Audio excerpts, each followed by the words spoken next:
दोस्तों, सुनो कहानी चैनल में आपका फिर से स्वागत है। दोस्तों, आज हम निर्मला का 8वां और 9वां भाग सुनेंगे। तो चलिए शुरू करते हैं। जब कोई बात हमारी आशा के विरुद्ध होती है तभी दुख होता है।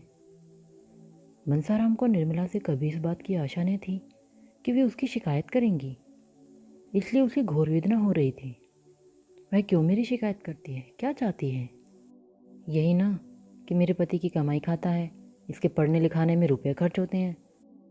उनकी यही इच्छा होगी कि यह घर में न रहे। मेरे न रहने से उसके रुपए बच जाएंगे। वह मुझसे बहुत प्रसन्नचित रहती है। कभी मैंने उसके मुंह से कटु शब्द नहीं सुने। क्या यह उसका कौशल है? या हो सकता है चिड़िया को जाल में फंसाने के लिए पहले शिकारी दाने बिखेरता है। मैं नहीं जानता था कि दाने के नीचे जाल है। यह मात्र स्नेह केवल मेरे निर्वासन की भूमिका है। अच्छा, मेरा यहाँ रहना क्यों बुरा लगता है? जो उनका पति है, क्या वह मेरा पिता नहीं? क्या पिता पुत्र का संबंध स्त्री पुरुष के संबंध से कुछ कम घनिष्ठ है? हाँ, वह समझती होगी कि बड़ा होकर मेरे ही पति की संपत्ति का स्वामी हो जाएगा, इसलिए अभी से निकाल देना अच्छा है। उनको कैसे विश्वास दिलाऊं कि मेरी ओर से यह शंका न करें? उन्हें क्या बताऊं कि मनसाराम विष खाकर प्राण दे देगा इसके पहले कि उनका अहित करे। उसे चाहे कितनी ही कठिनाइयाँ सहनी पड़े, वह उनके हृदय का शूल न बनेगा। यूँ तो पिताजी ने मुझे जन्म दिया है और अब भी मुझ पर उनका स्नेह कम नहीं, लेकिन क्या मैं इतना भी नहीं जानता कि जिस दिन पिताजी ने उनसे विवाह किया उसी दिन उन्होंने हमें अपने हृदय से निकाल दिया। अब हम अनाथों की भांति यहाँ पड़े रह सकते हैं। इस घर पर हमारा कोई अधिकार नहीं। कदाचित पूर्व संस्कारों के कारण यहाँ अन्य अनाथों से हमारी दशा कुछ अच्छी है, पर हैं अनाथ ही। हम उसी दिन अनाथ हुए जिस दिन अम्मा जी परलोक सिधारी। जो कुछ कसर रह गई थी वह इस विवाह ने पूरी कर दी।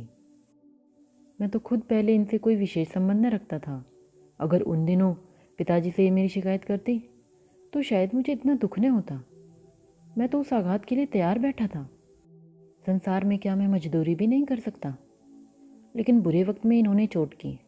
हिंसक पशु भी आदमी को गाफिल पाकर ही चोट करते हैं। इसलिए ही मेरी इतनी आवाभगत होती थी। खाना खाने के लिए उठने में जरा भी देर हो जाती थी तो बुलावे पर बुलावे आते थे। जलपान के लिए प्रातःकाल ताज़ा हलवा बनाया जाता था। बार बार पूछा जाता था, रुपयों की ज़रूरत तो नहीं? इसलिए वह 100 रुपये की घड़ी मंगवाई थी। मगर क्या इन्हें कोई दूसरी शिकायत न सूझी जो मुझे आवारा कहा? आखिर उन्होंने मेरी क्या आवारगी देखी? यह कह सकती थी कि इसका मन पढ़ाई लिखाई में नहीं लगता, एक न एक चीज़ के लिए नित्य रुपए मांगते रहता है। यही एक बात उन्हें क्यों सूझी? शायद इसलिए कि यही सबसे कठोर आघात था जो वे मुझ पर कर सकती थी। पहली ही बार इन्होंने मुझ पर अग्निबाण चला दिया, जिससे बच पाना मुश्किल है। इसलिए न कि वह पिता की नज़रों से गिर जाए। मुझे बोर्डिंग हाउस में रखने का तो एक बहाना था। खैर, अब स्नेह भी न रहा। जब स्नेह ही नहीं रहा तो केवल पेट भरने के लिए यहाँ पड़े रहना बेहयाई है। अब यह है मेरा घर नहीं। इस घर में मैं पैदा हुआ, यहीं खेला हूँ, पर अब मेरा मन नहीं। पिताजी भी मेरे पिता नहीं। संसार के सारे नाते स्नेह के नाते हैं। जहाँ स्नेह है वहीं सब कुछ है, और जहाँ स्नेह नहीं है वहाँ कुछ भी नहीं। हाय अम्मा, आप कहाँ हो? यह सोचकर मनसाराम रोने लगा। ज्यों ज्यों मातृ स्नेह की पूर्व स्मृतियाँ जागृत होती थी, उसके आंसू उमड़ जाते थे। वह कई बार अम्मा अम्मा पुकार उठता, मानो वह खड़ी सुन रही हूँ। मातृहीनता के दुख का आज उसे पहली बार बड़ा अनुभव हुआ। आत्मा अभिमानी था, साहसी था, पर अब तक सुख की गोद में लालन पालन होने के कारण वह इस समय अपने को निराधार समझ रहा था। रात के 10 बज गए थे। मुंशी जी आज कहीं दावत खाने गए हुए थे। 2 बार मेहरी मनसाराम को भोजन करने के लिए बुलाने आ चुकी थी। मनसाराम ने पिछली बार उसे झंझलाकर कह दिया था, मुझे भूख नहीं, कुछ नहीं खाऊंगा। बार बार आकर सिर पर सवार हो जाती है। इसलिए जब निर्मला ने उसे फिर उसी काम के लिए भेजना चाहा तो वह न गई। बोली, बहू जी, वह मेरे बुलाने से नहीं आवेंगे। निर्मला, आएंगे क्यों नहीं? जाकर कह दे, खाना ठंडा हुआ जाता है, 2 ही 4 कोर खा ले। मेहरी, मैं सब कहकर हार गई, नहीं आते। निर्मला, तूने यह कहा था कि वह बैठी हुई है? महरी, नहीं बहू जी, यह तो मैंने नहीं कहा, झूठ क्यों बोलूं। निर्मला, अच्छा तो जाकर यह कह देना वह बैठी तुम्हारी राह देख रही है। तुमने खाओगे तो वह रसोई उठाकर सो रहेगी। मेरी भूंगी सुन, अब की बार और चले जा, न आवे तो गोद में उठा लाना। भूंगी नाक मुँह सिकोड़ती हुई गई, पर एक ही क्षण में आकर बोली, अरे बहू जी वह तो रो रहे हैं, किसी ने कुछ कहा है क्या? निर्मला इस तरह चौंक कर उठी और 2-3 पग आगे चली मानो किसी माता ने अपने बेटे के कुएं में गिरने की खबर पाई हो।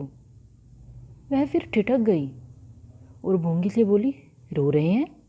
तूने पूछा नहीं क्यों रो रहे हैं? भूंगी, नहीं बहू जी, यह तो मैंने नहीं पूछा, झूठ क्यों बोलूं। वह रो रहे हैं, इस रात्रि में अकेले बैठे वह रो रहे हैं। माता की याद आई होगी, कैसे जाकर उन्हें समझाऊं? हाय कैसे समझाऊं, यहाँ तो चीखते ही नाक कटती है। ईश्वर तुम साक्षी हो, अगर मैंने उन्हें भूल से भी कुछ कहा हो तो वह मेरे आगे आए। मैं क्या करूं? वे दिल में समझते होंगे कि इसी ने पिताजी से मेरी शिकायत की होगी। कैसे विश्वास दिलाऊं कि मैंने कभी तुम्हारे विरुद्ध एक शब्द भी नहीं मुंह से निकाला। अगर मैं ऐसे देवकुमार किसी चरित्र खाने वाले युवक का बुरा चाहूं तो मुझसे बढ़कर राक्षसी इस संसार में न होगी। निर्मला देखती थी कि मनसाराम का स्वास्थ्य दिन पर दिन बिगड़ता जाता है, वह दिन पर दिन दुर्बल होता जाता है। उसकी मुख की निर्मल कांति दिन पर दिन मलिन होती जा रही है। उसका साहस बदन संकुचित होता जाता है। इसका कारण भी उससे छुपा न था, पर वह इस विषय में अपने स्वामी से कुछ नहीं कह सकती थी। यह सब देख देख कर उसका हृदय विदीर्ण होता रहता था, पर उसी जुबान न खुलती थी। वह कभी कभी मन में झुंझलाती कि मनसाराम क्यों जरा सी बात पर इतना शोभ करता है। क्या इनके आवारा कहने से वह आवारा हो गया? उसके जी में प्रबल इच्छा हुई कि चलकर उन्हें चुप कराऊं और लाकर खाना खिला दूं। बेचारे रात भर भूखे पड़े रहेंगे। हाय, इस झगड़े की जड़ मैं हूँ। मेरे आने से पहले इस घर में शांति का राज्य था। पिता बालकों पर जान देता था, बालक पिता को प्यार करते थे। मेरे आते ही सारी बाधाएं आ खड़ी हुई। इनका अंत क्या होगा भगवान ही जाने। भगवान मुझे मौत भी नहीं देते। बेचारा अकेला भूखा पड़ा है। उस वक्त भी मुँह झूठा करके उठ गया था, और उसका आहार ही क्या है? जितना वह खाता है उतना तो 1-2 साल के बच्चे खा जाते हैं। निर्मला चली, पति की इच्छा के विरुद्ध चली। जो नाते में उसका पुत्र होता था उसी को मनाने जाते उसका हृदय कांप रहा था। उसने पहले रुक्मणी के कमरे की ओर देखा, वह भोजन करके बेखबर सो रही थी। फिर बाहर के कमरे की ओर गई, वहाँ सन्नाटा था। मुंशी जी अभी न आए थे। यह सब देखभाल कर वह मनसाराम के कमरे के सामने जा पहुंची। कमरा खुला हुआ था। मनसाराम एक पुस्तक सामने रखे मेज पर सर झुकाए बैठा हुआ था, मानो शोक और चिंता की सजीव मूर्ति हो। निर्मला ने पुकारना चाहा, पर उसके कंठ से आवाज न निकली। सहसा मनसाराम ने सिर उठाकर द्वार की ओर देखा। निर्मला को देखकर अंधेरे में पहचानने तका, चौंक कर बोला, कौन? निर्मला ने कांपते हुए स्वर में कहा, मैं हूँ। भोजन करने क्यों नहीं चल रहे हो? कितनी रात हो गई? मनसाराम ने मुंह फेर कर कहा, मुझे भूख नहीं। निर्मला, यह तो मैं 3 बार भूंगी से सुन चुकी हूँ। मनसाराम, तो चौथी बार मेरे मुंह से सुन लीजिए। निर्मला, शाम को भी तो कुछ नहीं खाया था, भूख क्यों नहीं लगी है? मनसाराम ने व्यंग्य की हंसी हंसकर कहा, बहुत भूख लगेगी तो आएगा कहाँ से? यह कहते कहते मनसाराम ने कमरे का द्वार बंद करना चाहा, लेकिन निर्मला किवाड़ों को हटाकर कमरे में चली गई और मनसाराम का हाथ पकड़कर सजल नेत्रों से विनय मधुर स्वर में बोली, मेरे कहने से चलकर थोड़ा सा खा लो। तुमने आओगे तो मैं भी जाकर सो रहूंगी। 2 ही कोर खा लेना। क्या मुझे रात भर भूखा मारना चाहते हो? मनसाराम सोच में पड़ गया। अभी भोजन नहीं किया, मेरे ही इंतजार में बैठी रही। यह स्नेह वात्सल्य और विनय की देवी है या ईर्ष्या और अमंगल की मायावनी मूर्ति? उसे अपनी माता का स्मरण हो आया। जब वह रूठ जाता था तो वे भी इसी तरह मनाने आया करती थी, और जब तक वह न जाता वहाँ से न उठती थी। वह इस विनय को अस्वीकार न कर सका। बोला, मेरे लिए आपको इतना कष्ट हुआ, इसका मुझे खेद है। मैं जानता कि आप मेरे इंतजार में भूखी बैठी हैं तो तभी खाने आ जाता। निर्मला ने तिरस्कार भाव से कहा, यह तुम कैसे समझ सकते थे कि तुम भूखे रहोगे और मैं खाकर सो जाऊंगी? क्या विमाता का नाता होने से ही मैं ऐसी स्वार्थनी हो जाऊंगी? सहसा मर्दाने कमरे में मुंशी जी के खांसने की आवाज़ आई। ऐसा मालूम हुआ कि वह मनसाराम के कमरे की ओर आ रहे हैं। निर्मला के चेहरे का रंग उड़ गया। वह तुरंत कमरे से निकल आई और भीतर जाने का मौका न पाकर कठोर स्वर में बोली, मैं नौकरानी नहीं हूँ कि इतनी रात तक किसी के लिए रसोई के द्वार पर बैठी रहूं। जिसे न खाना हो वह पहले ही कह दिया करे। मुंशी जी ने निर्मला को वहां खड़े देखा। यह अनर्थ, यह यहाँ क्या कर रही है? बोले, यहाँ क्या कर रही हो? निर्मला ने कर्कश स्वर में कहा, कर क्या रही हूँ? अपने भाग्य को रो रही हूँ। बस सारी बुराइयों की जड़ मैं ही हूँ। कोई इधर उठा बैठा है, कोई उधर मुंह फुलाए पड़ा है। किस चीज़ को मनाऊं और कहाँ तक मनाऊं?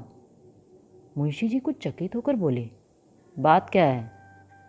निर्मला, भोजन करने नहीं जाते? और क्या बात है? 10 तवे मैरी को भेज दिया, आखिर आप दौड़ी आई। इन्हें तो इतना कह देना आसान है, मुझे भूख नहीं। यहाँ तो घर घर की नौकरानी हूँ। सारी दुनिया मुंह में कालिक पोतने को तैयार है। किसी को भूख न हो, पर कहने वालों को यह कहने से कोई ना रोकेगा, पिशाचनी किसी को खाना ना देती। मुंशी जी ने मनसाराम से कहा, खाना क्यों नहीं खा लेते जी? जानते हो क्या वक्त है? मनसाराम स्तंभित सा खड़ा था। उसके सामने एक ऐसा रहस्य हो रहा था जिसका मर्म वह कुछ भी न समझ सकता था। जिन नेत्रों में एक क्षण पहले विनय के आंसू भरे हुए थे, उनमें अकस्मात ईर्ष्या की ज्वाला कहाँ से आ गई? जिन अधरों से एक क्षण पहले सुधावृष्टि हो रही थी, उनमें से विष का प्रभाव क्यों होने लगा? उसी अर्ध चेतना की दशा में बोला, मुझे भूख नहीं है। मुंशी जी ने घुड़क कर कहा, क्यों भूख नहीं है? भूख नहीं थी तो शाम को क्यों ना कहला दिया? तुम्हारी भूख के इंतजार में कौन सारी रात बैठा रहे? तुम में तो पहले ही आदत नहीं थी, रूठना कब से सीख लिया? जाकर खा लो। मनसाराम, जी नहीं, मुझे जरा भी भूख नहीं। तोताराम ने दांत पीस कर कहा, अच्छी बात है, जब भूख लगे तब खाना। यह कहते हुए वे अंदर चले गए। निर्मला भी उनके पीछे ही चली गई। मुंशी जी तो लेटने चले गए। उसने जाकर रसोई उठा दी और कुल्ला कर पान खा मुस्कुराती हुई आ पहुंची। मुंशी जी ने पूछा, खाना खा लिया ना? निर्मला, क्या करती, किसी के लिए अलजन छोड़ दूं? मुंशी जी, इसे न जाने क्या हो गया है, कुछ समझ में नहीं आता। दिन दिन घुलता चला जाता है, दिन भर उसी कमरे में पड़ा रहता है। निर्मला कुछ न बोली। वह चिंता के अपार सागर में डुबकियां खा रही थी। मनसाराम ने मेरे भाव परिवर्तन को देखकर दिल में क्या क्या समझा होगा। क्या उसके मन में यह प्रश्न उठा होगा कि पिताजी को देखते ही इसकी त्योरियां क्यों बदल गई? इसका कारण भी क्या उसकी समझ में आ गया होगा? बेचारा खाने आ रहा था, तब तक यह महाशय न जाने कहाँ से फट पड़े। इस रहस्य को उसे समझाना संभव भी है। मैं किस विपत्ति में फंस गई। सवेरे वह उठकर घर के काम धंधे करने लगी। सहसा 9 बजे भूंगी ने आकर कहा, मनसा बाबू तो अपने कागज पत्तर सब इक्के पर लाद रहे हैं। निर्मला ने हक बकाकर पूछा, इक्के पर लाद रहे हैं? कहाँ जाते हैं? मैंने पूछा तो बोले, अब स्कूल में ही रहूंगा। मनसाराम प्रातःकाल उठकर अपने स्कूल के हेडमास्टर साहब के पास गया था और अपने रहने का प्रबंध कराया था। हेडमास्टर साहब ने पहले तो कहा, यहाँ जगह नहीं, तुमसे पहले ही कितने ही लड़कों के प्रार्थना पत्र पड़े हुए हैं। लेकिन जब मनसाराम ने कहा, मुझे जगह न मिलेगी तो कदाचित मेरा पढ़ना न हो सके और मैं इम्तिहान में शरीक न हो सकूं, तो हेडमास्टर साहब को हार माननी पड़ी। मनसाराम के प्रथम श्रेणी में पास होने की आशा थी। अध्यापकों को विश्वास था कि वह उस शाला की कीर्ति को उज्जवल करेगा। हेडमास्टर साहब ऐसे लड़के को कैसे छोड़ सकते थे। उन्होंने अपने दफ्तर का कमरा खाली कर दिया, इसलिए मनसाराम वहीं से आते ही अपना सामान इकट्ठा करने लगा।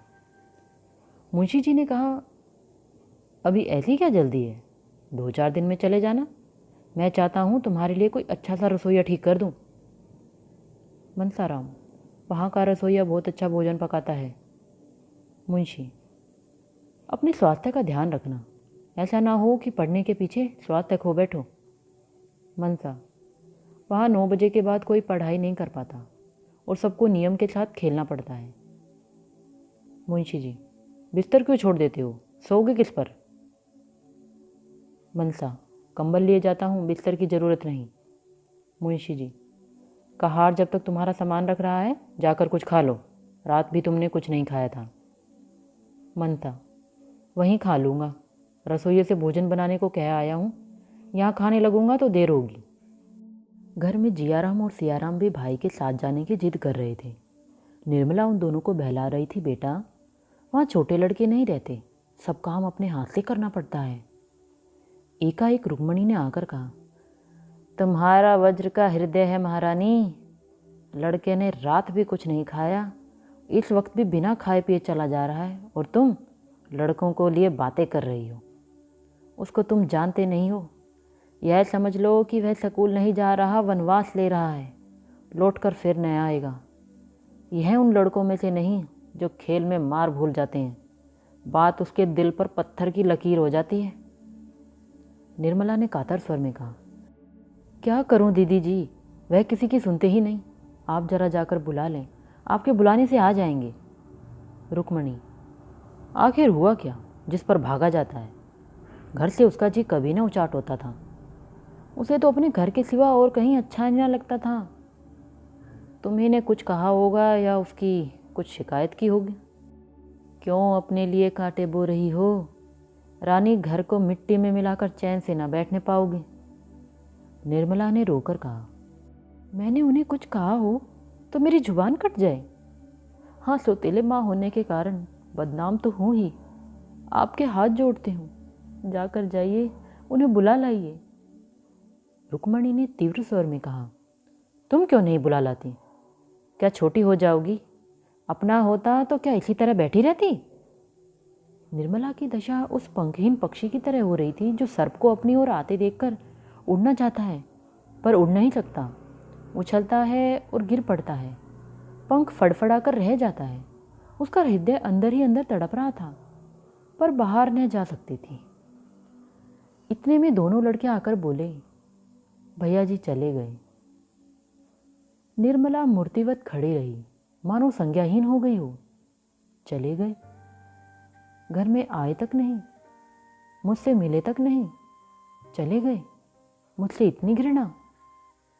मैं उनकी कोई न सही, उनकी बुआ तो थी, उनसे तो मिलने आना चाहिए था।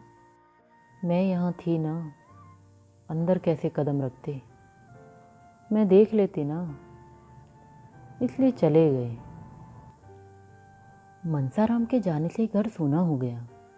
दोनों छोटे लड़के उसी स्कूल में पढ़ते थे। निर्मला रोज उनसे मनसाराम का हाल पूछती। आशा थी कि छुट्टी के दिन वह आएगा, लेकिन जब छुट्टी के दिन गुजर गए और वह न आया तो निर्मला की तबीयत घबराने लगी। उसके लिए मींग के लड्डू बना रखे थे। सोमवार को प्रातः भूंगी को लड्डू देकर मदरसे भेजा। 9 बजे भूंगी लौट आई। मनसाराम ने लड्डू ज्यों के त्यों लौटा दिए थे। निर्मला ने पूछा, पहले से कुछ हरे हुए हैं या नहीं? भूंगी, हरे वरे तो नहीं हुए और सूख गए हैं। निर्मला, क्या जी अच्छा नहीं है? भूंगी, यह तो मैंने नहीं पूछा बहू जी, झूठ क्यों बोलूं? हाँ, वहाँ का कहार मेरा देवर लगता है। वह कहता था कि तुम्हारे बाबूजी की खुराक कुछ नहीं है, 2 फुल्कियाँ खाकर उठ जाते हैं, फिर दिन भर कुछ नहीं खाते, हरदम पड़ते रहते हैं। निर्मला, तूने पूछा नहीं लड्डू क्यों लुटाए देते हो? भूंगी, यह तो नहीं पूछा बहू जी, झूठ क्यों बोलूं? उन्होंने कहा, इसे लेती जा, यहाँ रखने का कुछ काम नहीं, मैं लेती आई। निर्मला, और कुछ नहीं कहते थे? पूछा नहीं कल क्यों नहीं आए? छुट्टी तो थी। भूंगी, बहूजी झूठ क्यों बोलूं, यह पूछने की तो मुझे सुध ही न रही। हाँ, यह कहते थे कि अब तो यहाँ कभी ना आना, मेरे लिए कोई चीज़ लाने की ज़रूरत नहीं। अपनी बहू जी से कह देना कि मेरे पास कोई चिट्ठी पत्तर ना भेजे, लड़कों से भी मेरे पास कोई संदेशे ना भेजे। और एक बात ऐसी कही कि मेरे मुंह से निकल नहीं सकती। रोने लगे। निर्मला, कौन बात थी, कह तो। भूंगी, क्या कहूँ बहू जी, कहते थे मेरे जीने को धिक्कार है, यही कहकर रोने लगे। निर्मला के मुंह से एक ठंडी सांस निकल गई। ऐसा मालूम हुआ मानो कलेजा बैठा जाता है। उसका रोम रोम आर्तनाद करने लगा। वह वहाँ बैठी न रह सकी, जाकर बिस्तर में मुंह ढाँप कर लेट गई और फूट फूट कर रोने लगी। वह भी जान गए। उसके अंतःकरण में बार बार यही आवाज़ गूंजने लगी, वह भी जान गए। भगवान, अब क्या होगा? जिस संदेह की आग में वह भस्म हो रही थी, अब शतगुण वेग से धधकने लगी। उसे अपनी कोई चिंता न थी। जीवन में अब सुख की क्या आशा थी जिसकी उसे लालसा होती? उसने अपने मन को इस विचार से समझाया था कि यह मेरे पूर्व कर्मों का प्रायश्चित है। कौन प्राणी ऐसा निर्लज होगा जो इस दशा में बहुत दिन जी सके?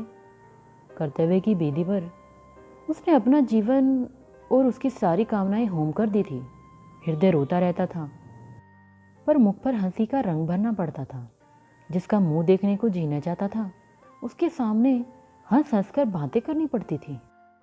जिस देह का स्पर्श उसे सर्प की शीतल स्पर्श के समान लगता था, उससे आलिंगित होकर उसे जितनी घृणा, जितनी मर्म वेदना होती थी, उसे कौन जान सकता है। उस समय उसकी यही इच्छा होती थी कि धरती फट जाए और मैं उसमें समा जाऊं। लेकिन सारी विडंबना अब तक अपने तक ही थी। अपनी चिंता उसने छोड़ दी थी, लेकिन वह समस्या अब अत्यंत भयंकर हो गई थी। वह अपनी आंखों से मनसाराम की आत्मपीड़ा नहीं देख सकती थी। मनसाराम जैसे मनस्वी साहसी युवक पर इस आक्षेप का जो असर पड़ सकता था, उसकी कल्पना ही से उसके प्राण कांप उठते थे। मनसाराम की रक्षा करने के लिए वह विकल हो गई। उसने संकोच और लज्जा की चादर उतार कर फेंक देने का निश्चय कर लिया। वकील साहब भोजन करके कचहरी जाने से पहले एक बार उससे अवश्य मिला करते थे। उनके आने का समय हो गया था, आ ही रहे होंगे, यह सोचकर निर्मला द्वार पर खड़ी हो गई और उनका इंतजार करने लगी। लेकिन यह क्या, वह तो बाहर चले जा रहे हैं। गाड़ी जुत कर आ गई, यह हुक्म वह यहीं से दिया करते थे। तो क्या आज वह न आएंगे? बाहर ही बाहर चले जाएंगे? नहीं, ऐसा नहीं होने पाएगा। उसने भूंगी से कहा, जाकर बाबूजी को बुला ला, कहना एक जरूरी काम है, सुन लीजिए। मुंशी जी जाने को तैयार ही थे। यह संदेशा पाकर अंदर आए, पर कमरे में न आकर दूर ही से पूछा, क्या बात है भाई, जल्दी कह दो, मुझे एक ज़रूरी काम से जाना है। अभी थोड़ी देर हुई हेडमास्टर साहब का एक पत्र आया है कि मनसाराम को ज्वर आ गया है। बेहतर हो कि आप घर पर ही इसका इलाज करें, इसलिए उधर ही से होता हुआ कचहरी जाऊंगा। मैं कोई खास बात तो नहीं करनी? निर्मला पर मानो वज्र गिर पड़ा। आंसुओं के आवेग और कंठस्वर में घोर संग्राम होने लगा। दोनों पहले निकलने पर तुले हुए थे। दो में से कोई एक कदम भी पीछे हटना नहीं चाहता था। कंठस्वर की दुर्बलता और आंसुओं की सबलता देखकर यह निश्चय करना कठिन नहीं था कि एक क्षण यही संग्राम होता रहा तो मैदान किसके हाथ रहेगा। आखिर दोनों साथ साथ निकले, लेकिन बाहर आते ही बलवान ने निर्बल को दबा दिया। केवल इतना मुंह से निकला, कोई खास बात नहीं थी, आप तो उधर जा ही रहे हैं। मुंशी जी, मैंने लड़कों से पूछा था तो वे कहते थे कल बैठे पढ़ रहे थे, आज न जाने क्या हो गया। निर्मला ने आवेश से कांपते हुए कहा, यह सब आप कर रहे हैं। मुंशी जी ने त्योरियां बदल कर कहा, मैं कर रहा हूं? मैं क्या कर रहा हूं?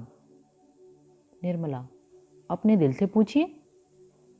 मुंशी जी, मैंने तो यही सोचा था कि यहाँ उसका पढ़ने में जी नहीं लगता, वहाँ और लड़कों के साथ अच्छे से पढ़ेगा। यह तो बुरी बात नहीं थी, और मैंने क्या किया? निर्मला, खूब सोचिए, इसलिए आपने उन्हें वहाँ भेजा था। आपके मन में कोई और बात नहीं थी? मुंशी जी जरा हिचकिचाए और अपनी दुर्बलता को छिपाने के लिए मुस्कुराने की चेष्टा करके बोले, और क्या बात हो सकती थी, भला तुम ही सोचो। निर्मला, खैर यही सही, अब आप कृपा करके उन्हें आज ही लेते आइएगा। वहाँ रहने से उनकी बीमारी बढ़ जाने का भय है। यहाँ दीदी जी जितनी तीमारदारी कर सकती हैं, दूसरा कोई नहीं कर सकता।